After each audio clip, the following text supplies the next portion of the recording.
சாய்ராம். ஜெய் ஸ்ரீராம். ஜெயம் புகழும் புண்ணிய கதை ஹனுமனின் கதையே. அத்தியாயம் 4. அனுமன் கதைக்குள்.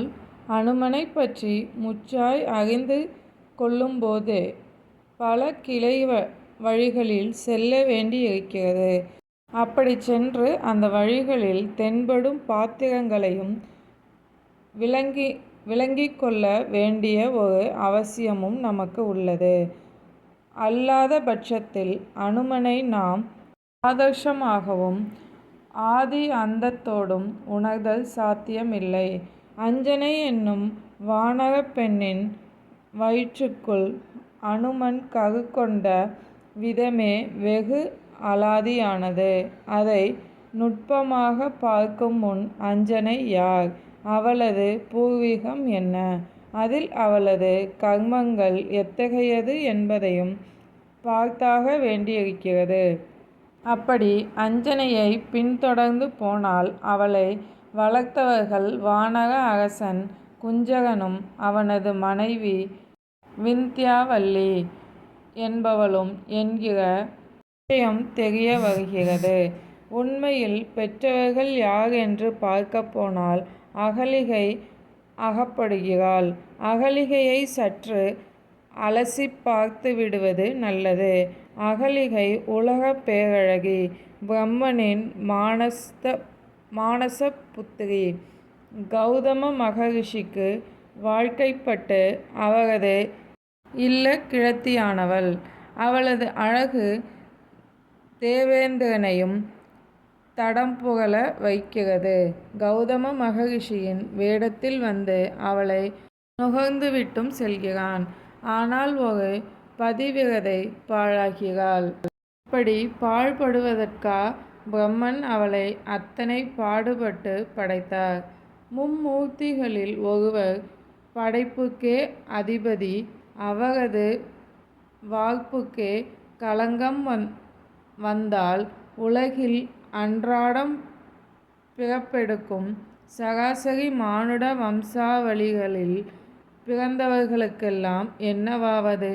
அப்படிப்பட்ட நமக்கெல்லாமும் களங்கம் என்பது சர்வ சாதாரணமாக வந்து சேர்ந்துவிடும் ஆபத்து இருப்பது புலனாகிறதல்லவா? அதே சமயம் அகலிகை கலங்கப்பட எது காரணம்? இந்த கேள்விக்கான விடை மகாவிஷ்ணுவிடம்தான் இருக்கிறது. ஏனென்றால் அவர் எடுத்த மோகினி அவதாரம்தான் பிரம்மன் மனதில் அகலிகையை உருவாக்கிட விதை போட்டது. விஷ்ணு மோகினி அவதாரம் எடுத்து அசுரர்கள் அவ்வளவு பேரையும் மயக்கி தேவர் உலகை எப்படியோ காப்பாற்றிவிட்டார். அது ஒரு நல்ல காரியம்தான். ஆனால் வைரத்தை வைரத்தால் அறுப்பது போல உடம்பும் அதன் சுகங்களும் பிரதானமாகி போன அசுரர்களுக்கு அந்த உடம்பையும் அதற்கான சுகத்தையும் மையமாக்கியே அழிக்க வேண்டிய ஒரு கட்டாயம் காக்கும் கடவுளுக்கு ஏற்பட்டது. இதை வேறு விதமாகவும் கூறலாம். கடவுளே ஆனாலும் மதியூகப்படி நடந்தாலே ஜெயம் கிட்டும். அதாவது நமக்கு வெற்றி வேண்டும் என்று நாம் விடையும்போதே மதிப்புலன் நமக்கு பெருமளவு பயன்படுகிறது. அது கூர்மையாகவும் ஒளியோடும் இருப்பதும் அவசியமாகிறது. நாம் இப்படி விழைந்திடாத நிலையிலும் இந்த விஷயத்திற்கான வெற்றி தானாகவே தர்ம சக்கர சுழற்சியில் கிடைத்து விடுவதுதான் ஆச்சரியமான உண்மை. எனவே இதை தெளிவாக மனதில் கொள்ள வேண்டும். இல்லாத பட்சத்தில் இறைவனே மதிதான் பெரிது என்று திட்டம் போட்டு செயல்பட்டிருக்கிறான். ஆனால் சிலர் விதிதான் பெரிது, ஊழ்வினை உறுத்து வந்து ஊட்டும் என்றெல்லாம் பிதற்றுகின்றனர் என்று கூறிவிடுவோம். இப்படி அசுரர்களை கட்டுப்படுத்த இறைவன் தாமோதரன் எடுத்த மோகினி அவதாரத்தின் மைய காமம் என்பதாகும். அதாவது பகவான் விஷ்ணு காமத்தை பயன்படுத்தினான். அதுவும் யாருக்கு எதிராக? காமுகர்களுக்கு எதிராக. உபதேசங்களோ அல்லது மிரட்டல்களோ வேறு எந்த கட்டுப்பாடுகளோ கூட தேவர்களை அம்மட்டில் அமுதத்திடம் இருந்து பிரித்திருக்க முடியாது. ஏனென்றால் அமுதம் இரவா நிலை தருகிறது, நித்திய சொர்க்கத்தில் இருக்க செய்கிறது, நோய் நொடிக்கு இடமின்றி பருகும்போது உள்ள வயதை அப்படியே தக்க வைத்து விடுகிறது, மொத்தத்தில் காலத்தை வென்றவர்களாக ஆக்கிவிடுகிறது. காலத்தை வென்றவன் கடவுள் ஒருவனே. அமுதம் பருகினால் நாம் அவனுக்கு இணையானவன் ஆகிறோம். அவ்வளவு பெரிய சிறப்பு. அப்படிப்பட்ட சிறப்பு காமத்தை அற்ப சுகங்களை பெரிதாக கருதுவோருக்கு கிட்டினால் இந்த உலகம் என்னவாகும்? எனவே எது அவர்களை தடுக்கும் என்று உணர்ந்து அதன் மூலம் அவர்களை தடுத்தும் விட்டான். இதை நாம் சற்று வேறு விதமாகவும் கூறலாம். அற்ப சுகங்களில் மூழ்கி கிடப்பவர்களுக்கு இறை இன்பம் கிடையாது என்று. இந்த நுட்பமான உண்மை பிரம்மனுக்கே புரியவில்லை. அதனால்தான் விஷ்ணுவின் செயலை வேறு விதமாக பார்த்தார். எப்படி தெரியுமா? அழகான ஒன்று காமத்துக்கே பயன்படும் என்பதை மாற்றி அழகான ஒன்று தவத்துக்கும் பயன்படும், அது கற்பிலும் சிறந்து விளங்கும் என்று நாம் நிரூபிக்க வேண்டும். படைப்பு கடவுளான என்னாலேயே அது முடியாமல் போனால் வேறு யாரால்தான் அதை செய்ய இயலும் என்று தனக்குள் கேட்டுக்கொண்டு அதன் காரணமாகவே அகலிகையை படைத்தார், அழகாகவும் வளர்த்தார். பெரும் தவசியான கௌதம மகரிஷிக்கும் மனம் முடித்தார். இதுவரை சிக்கல் இல்லை. ஏனென்றால் இதுவரை அகலிகைக்குள் காமம் கிளறப்படவில்லை. அது உடம்பின் பஞ்சபூதங்களுக்குள் புதைந்தே கிடந்தது. கௌதமர் கணவன் என்னும் முறையில் மனைவியை சந்தோஷப்படுத்த அவளோடு இல்லறம் நடத்தினார். அதன் விளைவாக சதானந்தன் என்று ஒரு மகன் பிறந்தான். பின்னாளில் சீதையின் தந்தையான ஜனகனின் அவையில் புரோகிதர் ஆகி உபகர்ம செயல்களுக்கு துணை நின்றான். ஒரு மகனை பெற்றுவிட்ட நிலையில் அகலிகையை காம நெருப்பு ஆட்டிக்கொண்டு விட்டது. பொதுவில் நெருப்பை எச்சரிக்கையோடு கையாள வேண்டும். முறையாக கையாளும் போது அது ஒளி தருகிறது, அடுப்பில் பதார்த்தங்களை சமைக்க துணை புரிகிறது, ஆலையில் கருவிகள் உருவாக வழி செய்து தருகிறது. அதுவே தவறாகி போனால் தன்வசம் அகப்படும் அவ்வளவையும் சாம்பலாக்கி விட்டே மறுவேளை பார்க்கிறது. அதற்கு இடம் பார்த்து, ஆள் பார்த்து, இனம் பார்த்து செயல்படும் கட்டுப்பாட்டுள்ள புத்தி கிடையாது. பஞ்சபூதங்களே இந்த மாதிரிதான். அப்பொழுதுதானே அவை அவையாக இருக்க முடியும். எனவேதான் நெருப்பின் தன்மையோடு 100% ஒத்துப்போன காமத்தையும் நெருப்பு என்கிறார்கள். அந்த நெருப்பை கற்பு நெறிக்குள் வைத்து கையாளும் போது அது மகா சக்தி மிக்கதாகிறது. அப்படி கையாண்ட நலாயினி முதல் அருந்ததி வரை அனைவரும் இரவா புகழ் பெற்றனர். இந்திரன் போன்றவர்கள் அதை தவறாக கையாண்டு அதனாலேயே மாசுபட்டும் போனார்கள். அதை கையாள்வது என்பது அங்குசத்தால் யானையை மேய்க்கிற மாதிரியான ஒரு சமாச்சாரம். நல்ல விதி அம்சம் அதற்கே மிக மிக மிக முக்கியம். அகலிகை வகையில் அப்படி ஒரு விதி அம்சம் இல்லை என்பதை நாம் மனதில் கொள்ள வேண்டும். அவளை மானச புத்திரியாக பிரம்மா படைக்கும் போதே காமத்தை மிக அதிகமாக எண்ணி அதற்கு எல்லா விதத்திலும் எதிரானவளாக தன் மகள் இருக்க வேண்டும் என்று கருதியே படைத்தார். எனவே பிரம்மனின் அந்த அடிப்படை எண்ணமே அவளது விதியமைப்பாகவும் இருந்ததால் அதற்கேற்பவே அவள் வாழ்வு சென்றது. அகலிகை காமத்தின் வசம் துளியும் சிக்காமல் அவ்வை கிழவி போலவோ காரைக்கால் அம்மையார் போலவோ தப்பவில்லை. அதை அனுபவித்து ஒரு பிள்ளையையும் பெற்றுவிட்டதால் அவள் வகையில் காமம் ஒரு படர் நெருப்பாக சுடர்விட்டபடியே இருந்தது. அதனால்தான் இந்திரன் வந்து தீண்டும் போது அது காட்டுத் தீயாகி விட்டது. ஒரு கட்டத்தில் கணவன் வேடத்தில் கட்டி கொண்டிருப்பவன் இந்திரன் என தெரிந்தும் சட்டென்று விலக முடியவில்லை. அதன் விளைவாக அவள் கல்லாக வேண்டிய நிலைவரை சென்றதையும் நாம் அறிவோம். கல்லாகும் முன் தன் தவறை நினைத்து, குறிப்பாக காமத்தை நினைத்து, அதற்கு காரணமான அழகை எல்லாம் நினைத்து அகலிகை பெரிய அளவு சிந்தித்தாள். நிகழ்ந்துவிட்ட ஒரு தவறு எப்படி நியாயமாகிறது என்று பாருங்கள்.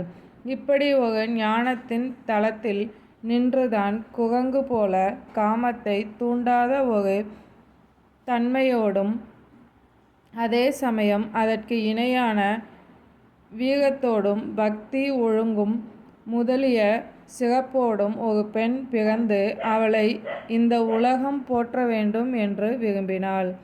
பிரம்மாவும் இப்படித்தான் விரும்பினார். ஆனால் அழகாக படைத்ததால் அவர் விருப்பம் ஈடேறவில்லை. அப்பா செய்த தவறை மகள் செய்யவில்லை. அனுபவத்தால் பாடம் கற்று கொண்டாள். அந்த பாடம்தான் அஞ்சனை. இன்னொன்றையும் இங்கே காண வேண்டும். அஞ்சனை அகலிகை கருவில் உதித்தவள். கருவில் உதிப்பவைகளுக்கு கருமம் உண்டு. அக்கருவே இக்கருவில் சேர முடியும். அஞ்சனை அகலிகை வயிற்றில் குரங்கு வடிவிலாக பிறக்க அவளுக்கு பின்புலத்திலும் ஒரு கதை இருக்கிறது. அவள் குஞ்சகனின் வளர்ப்பு மகளாக வந்து சேர்ந்திட குஞ்சகனுக்கு பின்னாலும் ஒரு கதை இருக்கிறது. அவற்றையும் பார்த்து விடுவோம். ஏனென்றால் புராண விஷயங்களை கேள்விகள் கேட்டு விளங்கி கொள்ளாமல், சரியானபடி புரிந்து கொள்ளாமல் எழுதுவதும் வாசிப்பதும் குற்றம். இதனாலேயே அற்புதமும் பொற்பதமுமான நமது புராணங்களை சில அவசரக்காரர்கள் இகழ்ந்து கேலி பேசிடும் ஒரு சூழ்நிலை இன்று காணப்படுகிறது.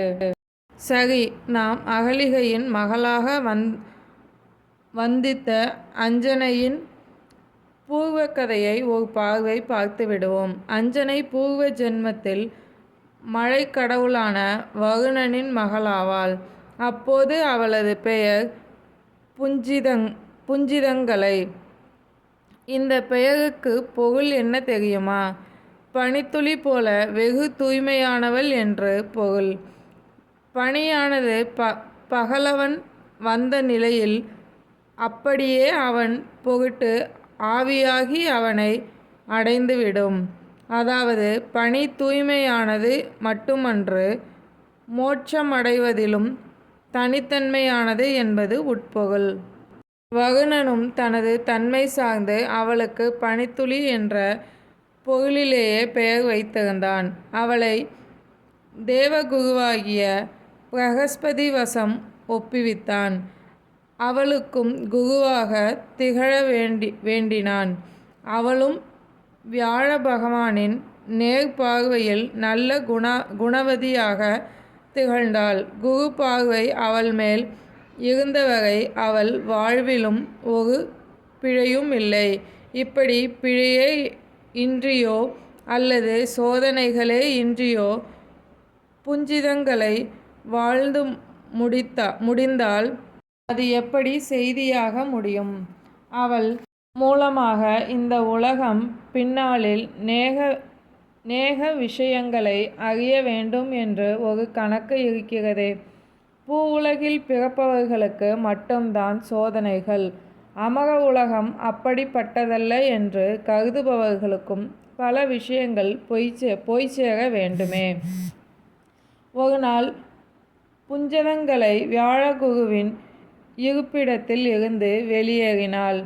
விதியின் காரணமாய் அவளை குருவின் ஆசிரமத்தில் சந்தித்த ஒரு கந்தர்வன் அமர உலகம் பற்றியும் பிற புவனங்கள் பற்றியும் கூறி அங்கே ஆடல் பாடல் என்று ஒரே பரவசமாக இருக்கும் என்பதையும் கூறியதில் அவள் மனம் மயங்கிவிட்டது. எனவேதான் வெளியேறினாள். அவளுக்கு தெரியாது குரு பார்வை நீங்கினால் என்னாகும் என்று. பாதை தவறி எங்கெங்கோ போய்விட்டவள் சற்றும் எதிர்பாராத விதமாக ராவணன் கண்ணில் பட்டாள். இலங்காதிபதி ராவணனும் அப்போது ஏகாந்தமான ஒரு மனநிலையில் இருந்தான். அவனுக்குள் புஞ்சதங்கலையின் பேரழகு காமத்தீயை ஊதிவிட்டது.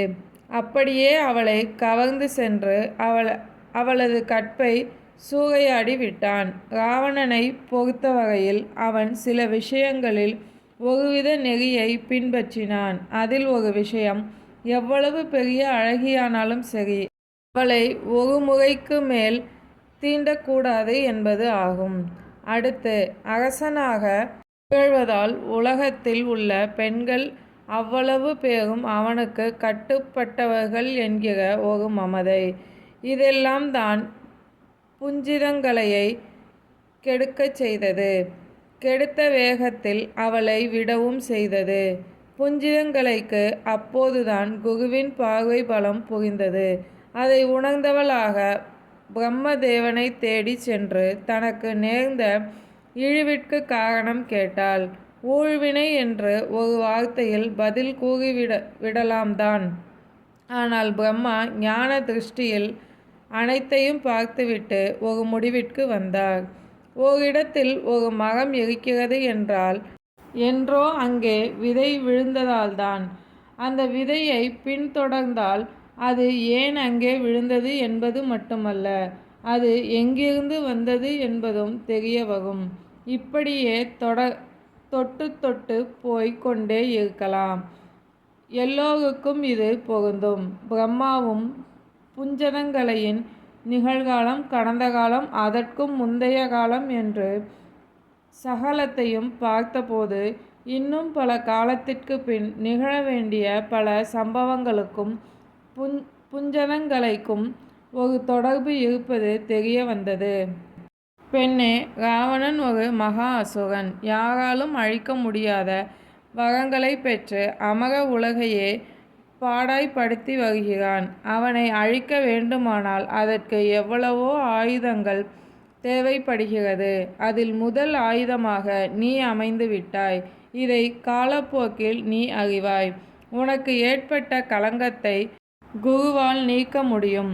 அவரும் நீக்கி அருள்வார். ஒரு பெண் தன் அழகின் பொருட்டு நிர்பந்தமாய் கற்பழிக்கும் போது அவள் தடுத்தாட்கொள்ளப்பட வேண்டும் என்பதை இனிவரும் உலகம் உன்னால் அறியட்டும். நடந்தது குறித்து வருந்தாதே. இனி நடப்பதெல்லாம் நன்மைக்கே என்று ஆறுதல் கூறி அவளை அனுப்பி வைத்தார். பின்னர் குருவை நாடி வந்த அவளை குரு பகவானும் தன் புனித நீரால் புரோக்ஷித்து அவளது களங்கத்தை நீக்கினார். களங்கம் நீங்கிய புஞ்சிதங்களை மனதுக்குள் ராவணனை சபித்தாள். ராவணா, உனக்கு பெண்ணாலேயே அழிவு வரும். 4வது அத்தியாயம் முடிச்சிட்டோம். ஓம் சாய்ராம். ஜெய் ஸ்ரீராம்.